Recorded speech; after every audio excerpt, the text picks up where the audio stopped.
예루살렘 이 동편에 감람산이 이렇게 있습니다. 그러니까 우리가 그냥 동서남북을 헤아리기 어려우면 성전 밖에 감람산, 올리브산이 있다 이제 보시면 되겠는데, 오늘 그 13절에 나타나죠. 성전에서 나가실 때 제자 중 하나가 묻습니다. 이 돌들이 어떠하며 건물들이 어떠하니까. 이 표현은 예루살렘 성전의 그 아름다움을 보고 그 제자 중 한 명이 이야기하는 장면입니다. 예수님이 이 성전 참 멋있지 않습니까? 대단하지 않아요? 라고 이야기하는 그런 장면이에요. 근데 예수님께서 이 의외의 발언을 하시죠. 참 멋있네요. 그러면은 맞장구를 치면서 그래 참 멋있다. 이렇게 나오면 그냥 일상적인 대화가 되는데, 이 예루살렘 이 성이 참, 이 성전이 참 이쁩니다. 멋있습니다. 이런 표현을 딱 하자 2절에 예수님께서 뭐라고 말씀하시냐면, 이 큰 건물들을 보느냐, 너가 지금 건물의 껍데기 보고 있느냐, 돌 하나도 돌 위에 남지 않고 다 무너뜨려지리라 라고 이야기하면서 이제 나간 거예요. 감람산에 갔을 때 제자 중에 한 명이 누가 얘기했는지 모르겠는데, 이 이야기를 듣고 나서 제자들끼리 이제 수군대기 시작했던 것 같습니다. 그래서 이제 3절에 베드로와 야고보와 요한과 안드레, 이 사람들의 이름은 그 12명의 제자들 가운데 예수님에게 좀 더 가까이 있거나 좀 더 사랑받은 사람이거나 좀 더 제자들 가운데 예수님께서 특별히 가까이 있었던 사람으로 우리가 알고 있습니다. 이 사람들이 와서 이제 묻습니다. 근데 아까 말씀하셨던 그게 대체 무슨 뜻이며 언제 그런 일이 나타나겠습니까? 그런 일이 나타나려고 할 때 어떤 징조가 있나요? 라고 이제 예수님에게 물어보는 장면이 나타납니다. 그러니까 이게 예루살렘 성전이 다 무너져서 돌 위에 돌 하나도 올라가지 않는다. 완전히 다 그냥 무너져서 그 아름다운 건물이 성이 다 무너지는 그 장면을 이야기하니까, 그렇게 될 때 어떤 징조가 있겠습니까? 그래서 오늘 그 6절부터 쭉 나타나는 10절까지, 9절, 10절까지 나타나는 이 장면이 그런 징조들을 이야기합니다. 그래서 이 징조가 이 종말의 징조라고 이야기할 수도 있겠는데, 잠깐 그냥 말씀을 보면서 잠깐 넘어가 볼게요. 5절 보시면 그런 때가 될 때 뭐라고 얘기하냐면, 너희가 미혹을 받지 않도록 주의하라 라고 이야기하면서 6절, 많은 사람이 내 이름으로 내가 그리스도다, 내가 예수다라고 이야기하는 그 이름으로 와서 사람들을 미혹한다. 이단의 모습이라고 볼 수 있겠죠. 7절 가면 난리와 난리의 소문이 있다. 그렇지만 아직 그때가 이르지 않으니까 두려워하지 말라. 난리의 소문이 있죠. 8절 가면 민족과 나라가 대적해서 서로 전쟁의 그런 소문이 있고 지진과 기근이 있는데 재난의 시작이다. 이거는 이제 끝이 아니라 시작이다라고 이야기합니다. 그래서 이 종말의 때, 이 예루살렘 성이 다 무너지는 것으로 대변되어지는 그 종말의 때 이런 것들이 나타난다. 이런 징조가 나타난다. 그뿐만 아니라 9절 가게 되면 너희들, 제자들이 이 말씀을 듣고 있는데, 너희가 공회, 재판장의 자리에 넘겨지겠고 회당에서 매질을 당하겠고, 그런데 그런 일들이 있는 이유는 너희가 권력자들과 임금들, 그러니까 권력자들, 그들 앞에 서게 하게 되어지는데, 왜 그 앞에 서느냐? 10절, 복음이 그 먼저 만국에 전파되어야 할 것이라, 그 바로 전에 19절 맨 마지막에 나오죠. 임금들 앞에서 이는 그들에게 증거가 되려 함이라. 그 앞에서 박해당하는 자리에 서게 되는 것은 그들에게조차 이 예수 그리스도 복음이 전해지기 위해서 제자들을 사용하신다는 거예요. 그래서 이 내용들을 보시게 되면 이 종말의 때, 마지막 때에 나타나는 징조들, 이런 일들은 예수님 당시에 실제 있었던 일들이 되겠고, 재난의 시작이다, 종말의 시작이다라고 이야기하면서 10절 말씀을 한번 보겠습니다. 복음이 먼저 만국에 전파되어야 할 것이라.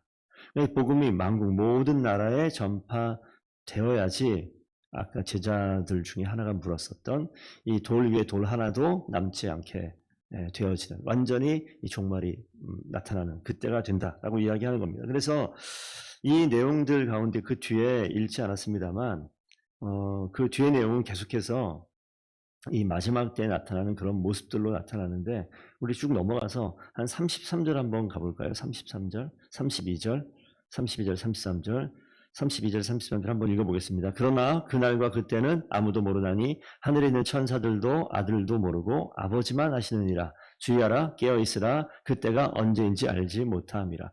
이런 재난의 징조가 나타나지만 그 마지막 그때가 언젠지는 아무도 모른다. 하나님 아버지만 아신다라고 말씀하면서 그러니 너희는 주의하고 깨어있으라.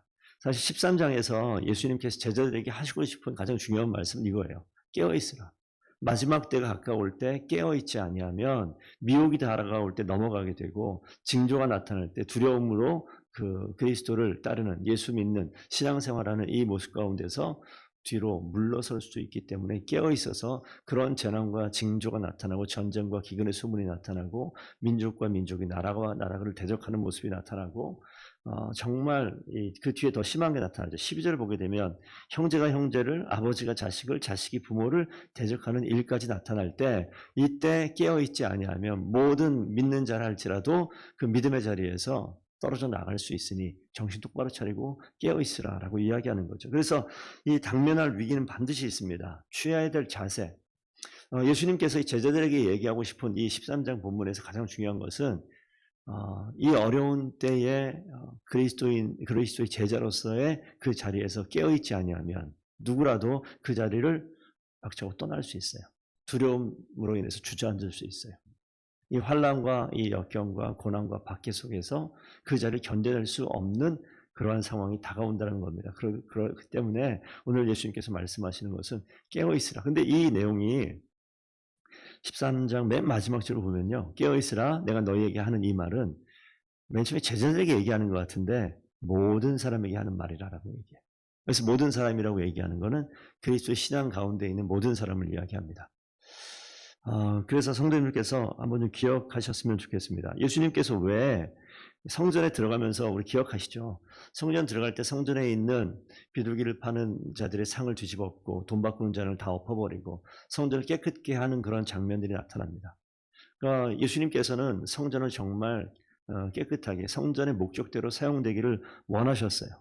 그런데 오늘 성전을 나오면서 예수님 하신 말씀 뭐냐면 이 성전이 다 무너져 없어질 것이라고 이야기합니다. 성전이 폐지될 거예요. 성전의 역할이 더 이상 의미 없다라고 이야기합니다.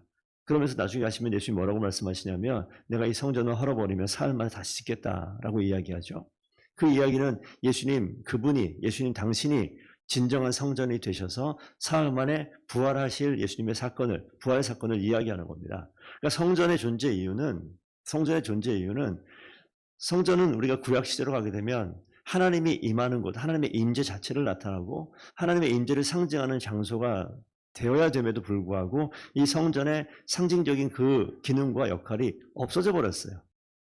성전 돈 바꾸는 자들, 종교 지도자들이 이익을 취하는 자리로 전락해버린 그 상황 속에서 예수님께서 성전을 온전히 성전되게 하시겠다.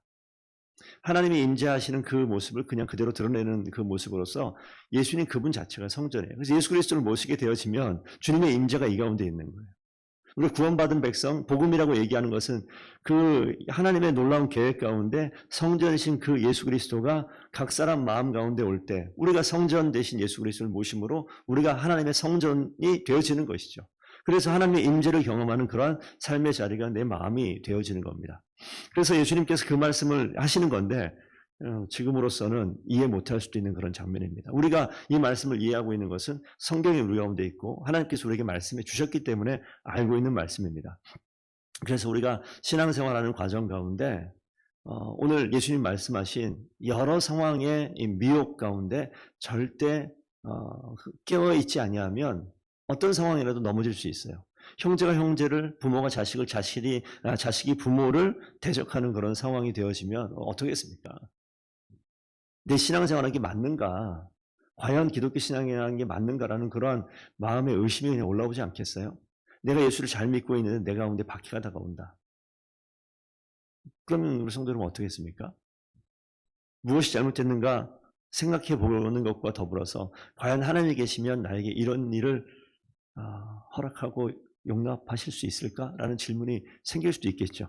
그런 가운데 예수님께서 말씀하시는 거예요. 신앙생활하는 이 믿음의 자리는요, 결코 평탄하고 평안한 것으로만 꽉 차 있는 것이 아니에요. 내 밑바닥 내면에 있는 것들을 드러내게 하시고 하나님께서 정말 내 신앙의 자리가 어떠한지 돌아보게 하는 그런 일들이 분명히 있을 겁니다. 어떠한 상황에도 불구하고 내가 깨어있어서 주님을 나의 하나님으로 온전히 의지하고 믿을 때 중간에 그런 11절에 그런 말씀이 나옵니다. 이 말씀 보고 마무리하겠습니다. 11절 보면 사람들이 너희를 끌어다가 넘겨줄 때 무슨 말을 할까 미리 염려하지 말라. 제가 사실 이런 거 해본 적이 있어요. 혹시 나에게 이런 박해가 있거나 나에게 이런 어려움이 있으면 어떻게 할까? 라고 고민한 적이 있어요. 성경에 해답이 나와 있어요. 미리 염려하지 말라. 두려워하지 말라. 무엇이든지 그때 너희에게 주시는 그 말을 하라. 그때가 되면 내가 할 말을 알게 하신다는 거예요. 뒤에 나오죠. 그때 너희가 하는 말은 너희가 아니요 성령이시니. 성령 하나님께서 그 상황 속에서 그 상황을 극복하고 그 상황에 할 말을 우리에게 허락하신다고 이야기하는 거예요. 그러니까 그때 무슨 일이 나타나면 어떡할까 고민하는 것이 아니라 지금 내가 하나님 앞에서 온전히 믿음의 자리에 서 있고 깨어서 이 신앙의 자리를 잘 지켜내게 되어지면 그때가 되면 그때 성령께서 내가 행할 일들을 알게 하시는 약속의 말씀이 분명히 있어요. 그럼 우리 뭘 하면 되느냐?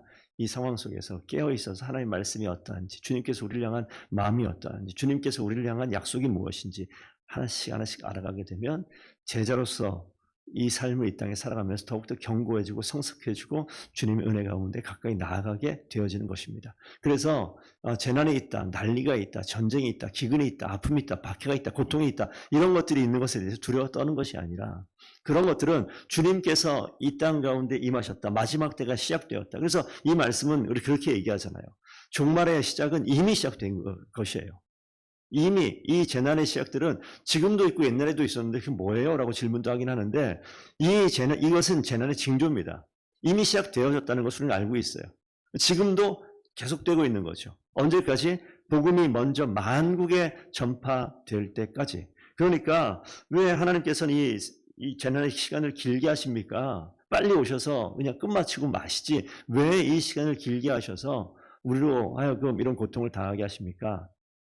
마지막 한 가지 말씀드리면 그런 겁니다. 종말이 아직 끝까지 이르지 않고 이 시간이 긴 이유는 하나님께서 구원하시고자 하는 그 구원의 계획이 하나님의 절대 주권이 누구에게 허락되어 있다? 이 땅에 있는 모든 사람들에게 허락되어 있어요. 구원하시고자 하는 하나님의 이 은혜가 강조되어지는 이 표현입니다. 하나님은 모든 사람이 구원받기를 원해요. 그래서 모든 사람이 구원받는 그때까지 기다리시는 복음이 전파되어지는 모든 사람에게 동등한 기회가 얻게 되어지는 것을 말씀하고 있는 겁니다. 하나님께서 나를 사랑하듯 나만 사랑하는 것이 아니라 이 땅에 있는 모든 하나님 형상 닮은 모든 사람을 사랑하신다. 그래서 하나님의 은혜로 모든 사람들에게 복음이 전파될 때까지 기다리시며 종말을 유예하고 있다. 마지막 때를 좀 기간을 연장하고 있다. 이렇게 보시면 되겠습니다. 그 하나님의 은혜가 지금 우리 가운데 있어요. 내가 온전치 못한데 하나님께서 은혜로 기다려주십니다. 그리고 우리를 하나님께서 원하시는 그 자리에 세우시기 위해서 오늘도 이 말씀으로 위로하십니다. 우리 이 말씀을 또 깨달을 때마다 하나님 앞에 흔들리지 않고 미혹되지 않고 더욱더 성장하고 성숙돼서 제자들의 모습으로 마지막 그런 어려움이 나에게 있다? 걱정하지 마십시오. 우리의 입술을 통하여 하나님께서 할 말을 우리에게 심어주시고 성령께서 그 상황에서 해야 될 일들을 알려주신다 약속하시는 이 말씀을 꼭 기억하시길 바랍니다. 내가 두려워 떤다? 아니 그런 거 아니에요. 하나님께서 내 가운데 계셔서 진정한 성전 되신 주님이 우리 가운데 성령 하나님을 임재케 하시고 우리 하나님의 성전으로 이 땅에 있을 때 성령께서 우리 입술을 통하여 어떤 상황이라도 적당하고 적절하고 필요한 말을 할 말들을 드러낼 수 있도록 하나님께서 동행하시는 것을 반드시 믿으시고 오늘 하루도 승리하는 귀한 주의 종들 다 되기를 간절히 부탁드립니다. 기도하겠습니다.